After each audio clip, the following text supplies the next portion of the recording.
Welcome to Hard Beautiful Journey, where we embrace vulnerability as our superpower and let courage light our path. I'm Tiff Carson, here to share heartfelt stories of healing, grief, and resilience. Each week, I'll talk with guests from experts to everyday heroes about their journeys through adversity. Together, we'll uncover the beauty that emerges from life's challenges and how each experience can spark profound growth. Join us on this courageous journey of connection and transformation.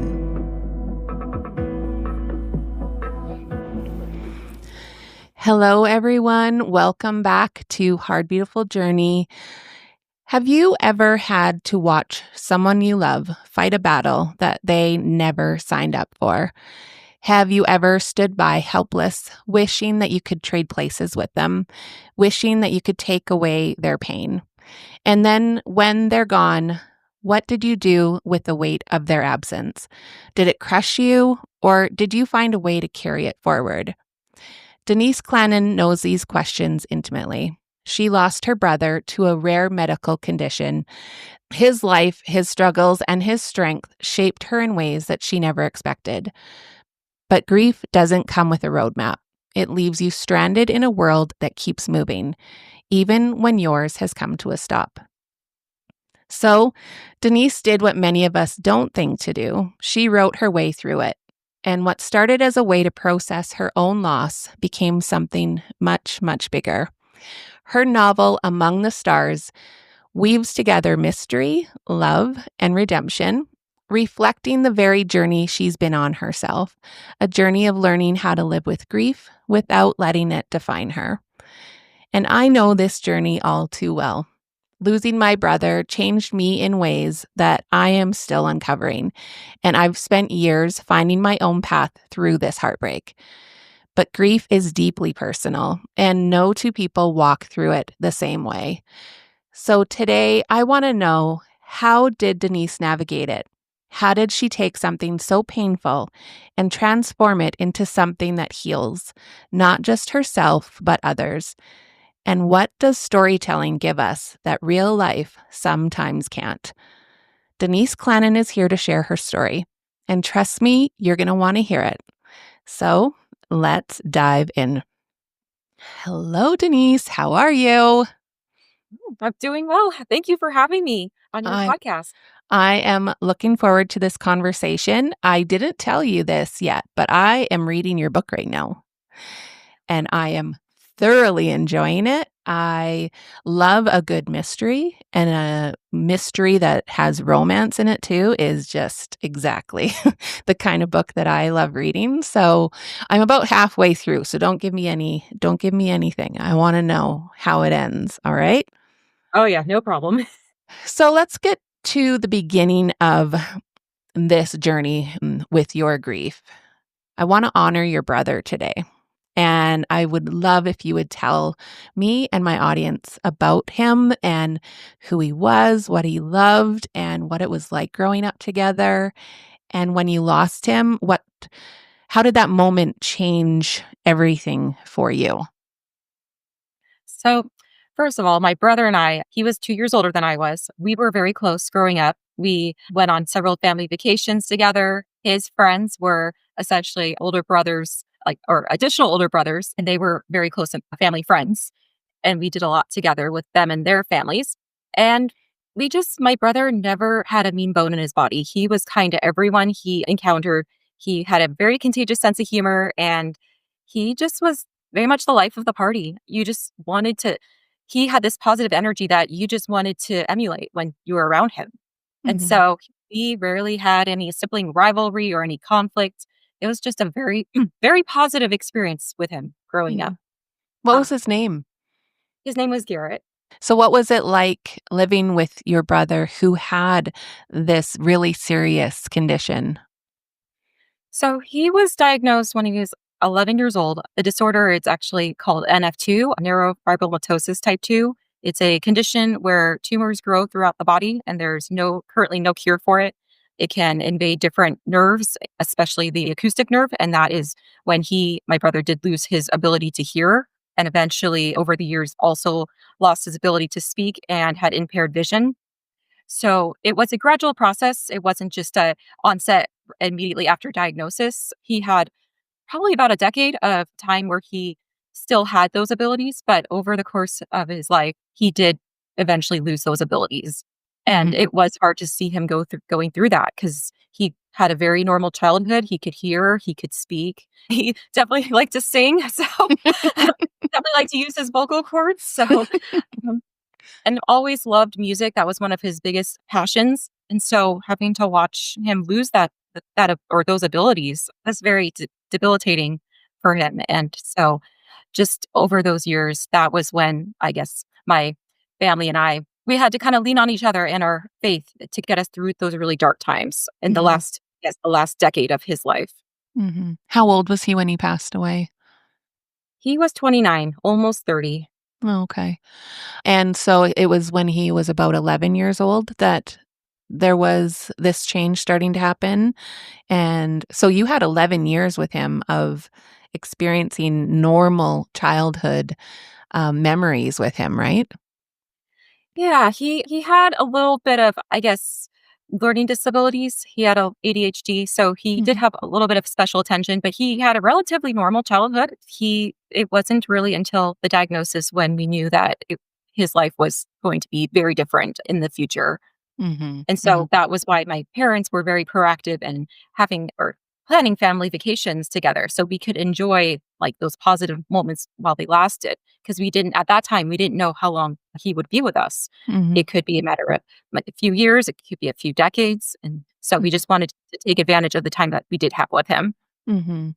So when he was diagnosed with this, they didn't have, like, a prognosis or how many years you would have with him? They were unsure. It really depends on the severity of his condition, how many Mhm. tumors there are, how aggressive they are in terms of invading different nerves. And so the doctors basically didn't have an answer for us. So we just Mhm. had to kind of go through, well, he went through various surgeries and procedures to see if they could kind of remove some of the tumors that were an issue. And that Mhm. pretty much was just, yeah, very unclear.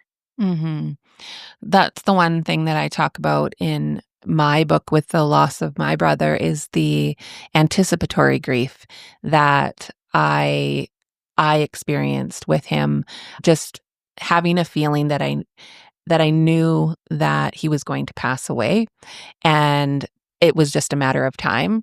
Did you have that experience as well, as you know it's going to happen sooner than in a normal lifetime? Did you experience that, or did your family experience it?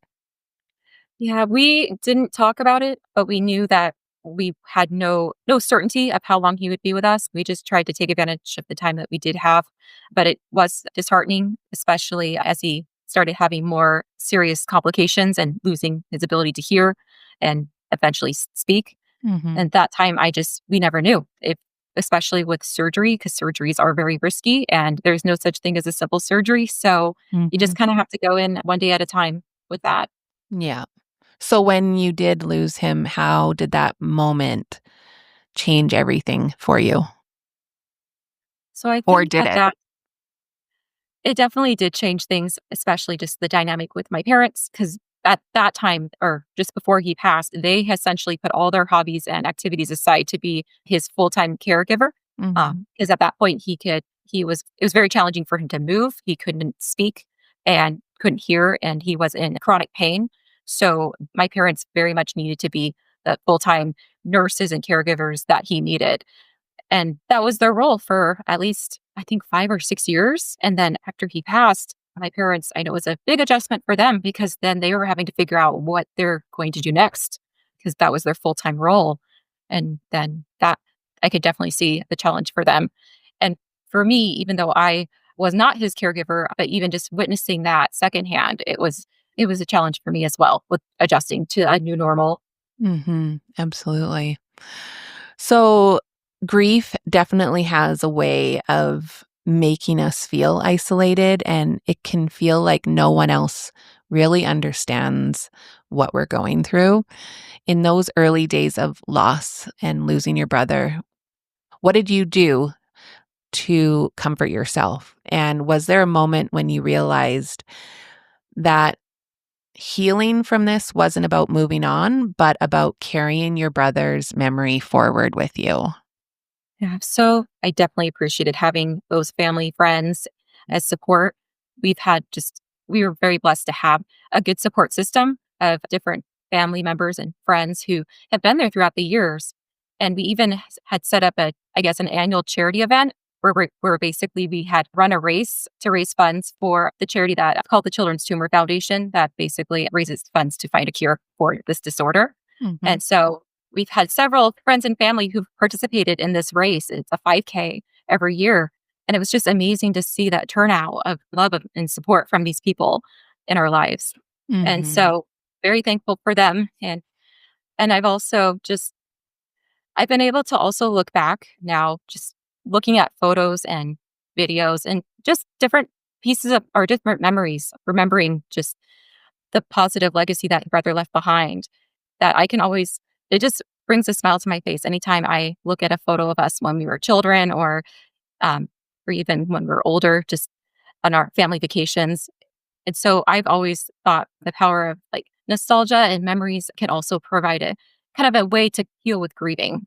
Mhm. Because even though he can never be replaced, I still want to honor him through remembering all the positive memories that Mm. we shared together. And I'm very thankful for those. Absolutely. Do you have any other siblings besides your brother? Unfortunately, no. Yeah, he was your only sibling? Yeah. Yeah.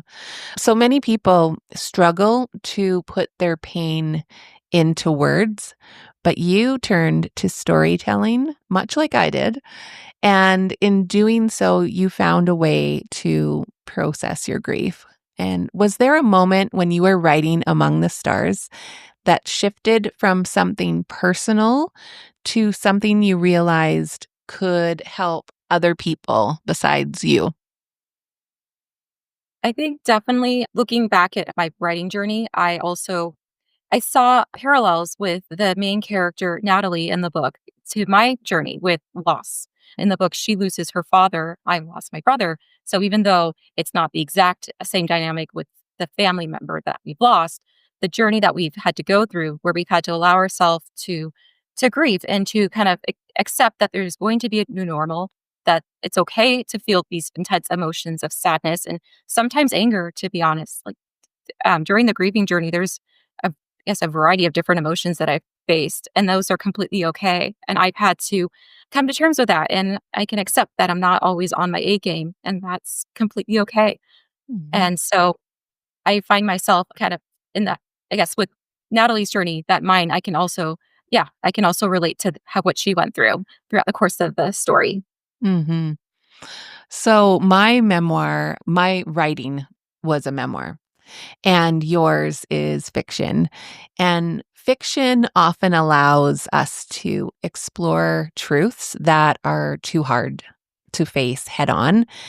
And in Among the Stars, Natalie is searching for answers about her father's death while also discovering more about herself at the same time. In what ways does Natalie's journey reflect your own besides what you just covered? So, besides the loss of a family member, I've also had to deal with the adjustment when it comes to your career path being your identity, having to separate the two. I Mhm. feel like it's very easy to associate yourself based on what profession you do. And so for Natalie, she's a resident doctor. And so obviously that takes a lot of time and effort. And I can't even imagine what they must go through. But Me either. that definitely became her identity. And so similarly for me, before I had my son, I was an accountant for almost 10 years. After college, yep, I pursued the accounting profession and that became it was very easy for that to become my identity, but I had to make sure that I kept that separate. I work to live, but I do not live to work. Yeah. My work is separate from my personal life. And so now after having my son, my career path is actually taking care of him and my daughter, who I've recently welcomed into our family. And Yeah. so now motherhood is also almost a sort of career path that I have to keep separate from my personal, I guess, my personal identity. that even though I am a mother, I'm also Denise, an individual. And so Natalie obviously went through that in the book, and her childhood friend Justin, who's also in the book, even goes through a even harder time with that because he is a movie star, and I cannot imagine like trying to keep your personal life and career separate when when you're in the media and everyone knows who you are. I can't imagine that. Mm-mm. So you've woven themes of faith, redemption, and hope into your book in such a natural way. But I imagine that you had many moments of deep doubt in your own life and moments where you questioned everything that you were doing, like your accounting career. How did your faith evolve throughout this journey of yours so far? And how did writing help you find your way back to trust?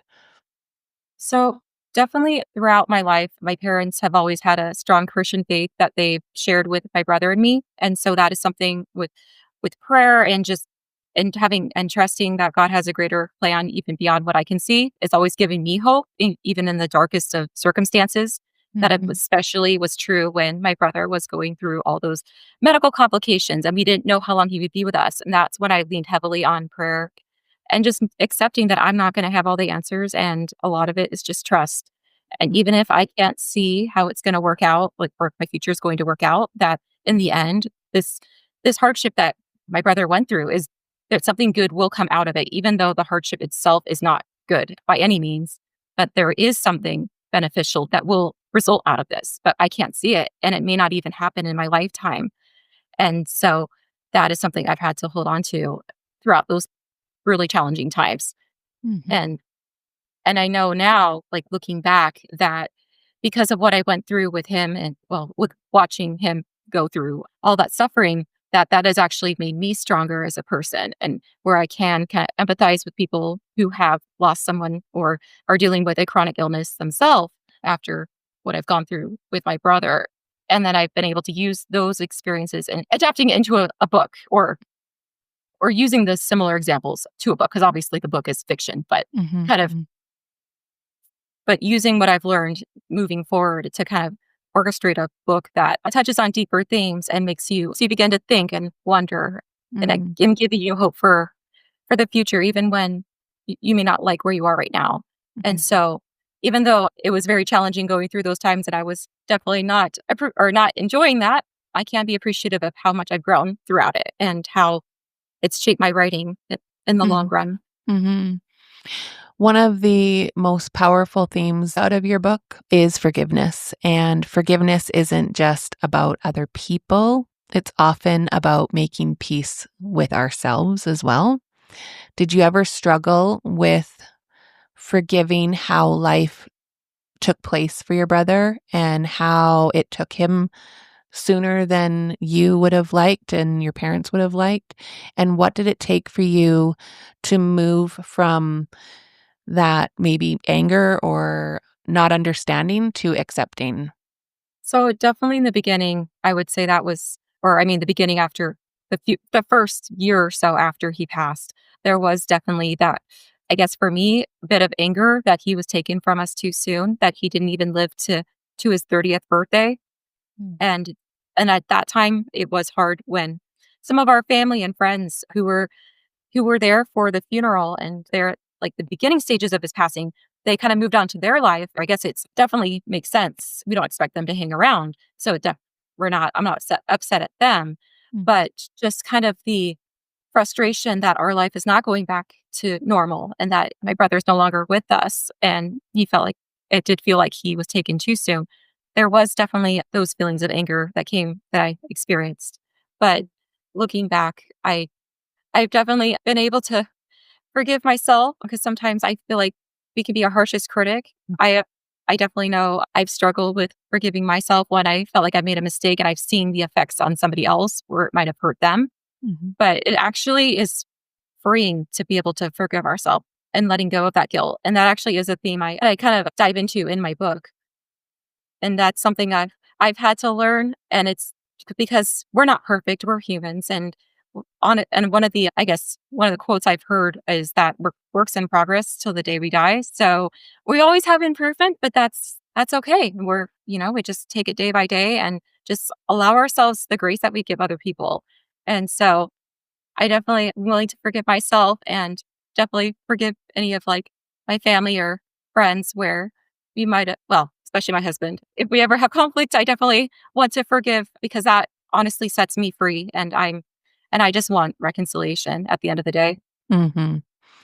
I don't know about for you, but for me, it felt like no one, especially sibling grief, that no one really understood what sibling grief felt like or just what I was feeling in general.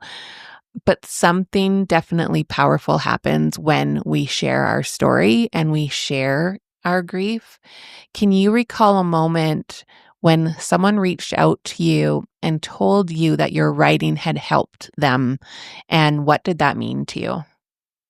So when it comes to writing as healing, I do remember sharing this story with a family member who had been struggling. And I know that sharing that with her, she was going through some hard times. She liked that breath of fresh air from reading a story that has a hope in it, and messages of hope and redemption and forgiveness as central themes. That it isn't just a story that, because there are obviously times and places for books that don't have happy endings, or they tend to be a little bit more cynical and are more critique of society, but that's not so much this story. While it definitely does portray people as imperfect and flawed, but it also shows that there's hope even in the most challenging of times, even when we've messed up, that there is still hope and we can still be reconciled, Mhm, that no one mhm, is too far gone. mhm. For sure. So, not everyone writes a book to heal, but I believe that every single one of us has a story to tell. What would you say to someone who is grieving right now and feeling stuck and not sure how to express their grief? How can they begin telling their story, their own story, even if no one ever reads it? Like how can we encourage more people to start writing? So I think one of the most, I guess, relieving things for me is, or ways that I've learned to write, is just writing for myself, not thinking of it as, oh, I have I guess, the goal of publishing this story and trying to make money off of it. That I've had to just essentially be selfish, just write for myself. Don't think about other people, because Mhm, sometimes I can get into that perfectionist mindset if I'm thinking about, oh, how are other people going to perceive this story? But I just encourage anyone just to start by writing for yourself first and foremost, whether it's fiction or nonfiction. Just writing a sentence, maybe just writing one sentence a day, whatever comes to your mind, and not thinking about like who it's for, the target audience, because that can come later. mm, I think just getting your thoughts on paper is like probably the first step. And and when it comes to grieving, there's various emotions. It's all over the place. Like sometimes I do have, I guess, triggers from my brother where something or an experience or even a song like on the radio might mm, trigger kind of an emotional response from me. mhm, And I that's okay just to have that. Like that's totally acceptable. And so just writing about whatever you're feeling or whatever comes to mind, I think is very therapeutic. And mhm, so that's what I would recommend. mhm. And How and that many there is years how many years has it been since your brother passed away? it was over 5 years ago. 5 years? Okay. So, grief never goes away, right? No. I'm on year 3 and a half, and, n it's never gonna go away, but we learn to live alongside of it. And what does life look like for you now, and how do you continue to honor your brother while also allowing yourself to step into new joy and new beginnings like your children and all of those wonderful things that are happening? How do you live with both? So I've been able to kind of distinguish that the past, I can't change the past, but I can be thankful for it. Thankful for the memories that I did have with my brother and as family. And I can always look back on those memories. But I'm also able to move forward and know that my life now, it's essentially the next chapter of my life. And I saw that happen pretty quickly after he passed. It was about 2 years after his passing, when my husband and I decided to move up to the North Idaho area and buy our first house. Mhm. And then the year after that is when we welcomed our son into our family. Mm. And then that was when I made the career shift. And so after that, it was a lot of change, Mm. but I'm very thankful for it because Mhm. now it's just it's another chapter. And so it doesn't mean I close the old chapter of my life, metaphorically speaking. I can still look back on it, but I'm also able to look forward and kind of use what I've learned from my experiences growing up, and it can apply that moving forward now as being a mother, which definitely has its own challenges. It sure does. Wow. So, I would love to hear about your book writing experience and working with a publisher and where people can find your book. So my book actually started, well, the idea started as a writing prompt in my creative writing class in college. It was just a GE class that I thought would be fun because I've always enjoyed writing growing up. As a kid, I would write books just for myself. Like I would like staple pieces of paper together and just like write and draw on it. You And did that too? I did that all the time. I made these it's little miniature books with, like, little staples and yeah, I put them. I created a series. Oh, it's fun. Mhm. And so I did do that as a kid, but of course, when I was younger, I was not really thinking about plot or character development. It was just for myself, but it was fun and but I always had the goal of writing a book to its completion, but I never got around to it. Mm, And so in college, when I took the creative writing class, there was a prompt to write a few chapters for a fictional novel. And so I began writing, guess the early stages of this book. It wasn't even called Among the Stars was something completely different and very different characters in a different setting, but kind of the beginnings of this story. mm, But after I finished the class, I never returned to that book. mhm, And then I continued with my upper division classes in college with accounting, and then basically just never revisited the book until I guess about 10 years later. mhm, That yeah, it was a decade later after my son was born, and I had some free time, just the little bits of free time when he was napping. That was when I realized, oh, I still have this book or this story idea that I'd really like to like finish. I started brainstorming some new, I guess, avenues for the characters and the plot development. And then the biggest change was that I was living in North Idaho. So I was like, oh, might as well change the setting to where I live now. yeah, And I it love was it. definitely that was the point when I really started writing, and I was unsure if I would be able to finish, but I just let the ideas kept coming, and I just kept writing, and before I knew it, I finished the book. Mhm, mhm, and it's so good. I am gonna put it up on the screen here so that people can find it, and it is with morganpiercemediapublishing.com, Denise Clanin, and so, yeah, I will have the link in the show notes so that you guys can check that out. I got it off of Amazon. I'm reading it on my Kindle, and yeah, I just love that you took your hard, beautiful journey losing your brother and that you came back to something that brought you joy, which was writing. As an accountant myself, I completely understand that. I'm not supposed to be an accountant either, just FYI. And Oh, it's interesting that you were an accountant and a writer too. So, yeah, I'm just really happy that you went back to something that sparks joy in you, even after such a devastating loss of losing your brother because some people just clam up and they just don't do anything with their grief. And you're showing other people that you can live a life after a loss like that. So I always end every episode with my guest asking them what they are grateful for today because there is always, always something to be grateful for, even in the hardest moments. What are you grateful for today? so I am definitely thankful for my family, my parents and my husband, and now our 2 kids. I'm very thankful that we can start our own family. I wasn't sure that would be possible. I definitely could say 5 years ago, after my brother passed, my husband and I, we weren't sure if we would be able to afford a house, and we weren't sure when we would start a family.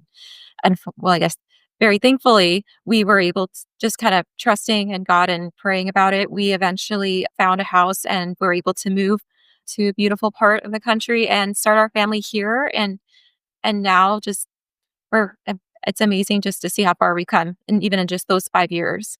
Mhm. And I always value kind of that close family connection.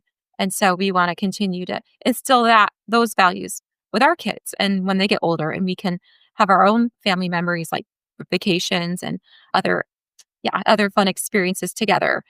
And so definitely thankful for that. And just overall just the journey have even just how far we've come and during that time I can be thankful for it, even with the hardship that it has helped me to grow and my husband to grow. And in our marriage, we've grown stronger since the beginning. Mhm. And I know that just even right now, with the challenge of having a baby and a toddler at the same time, I'm definitely going to be able to look back on that and be thankful that I went through that, even with the sleepless nights and the tantruming toddlers. Like it helps us grow. So I'm very It really thankful for does. this journey. Yeah, awesome. I'm grateful that you were able to reschedule so that we could have this discussion and that you could share about your journey and share about your brother and how special your relationship was with him when you had him here for almost 30 years. So, yeah, I'm grateful for you being here and being willing to share your story. So, everybody go check out Denise and her book, Among the Stars. It is so good. I can't wait to finish it. And yeah, thank you. Thank you for being here. Oh, thank you for having me. Thanks for being here for this episode of Hard Beautiful Journey. I hope today's episode inspired you to embrace your own vulnerabilities and recognize the strength within you. Remember, every story of resilience adds to the beauty of our shared journey. If you enjoyed this episode, please like, subscribe, and leave a review. Your support helps me spread hope and healing to even more listeners. Until next time, keep shining your light and embracing the beauty in your journey. Bye-bye.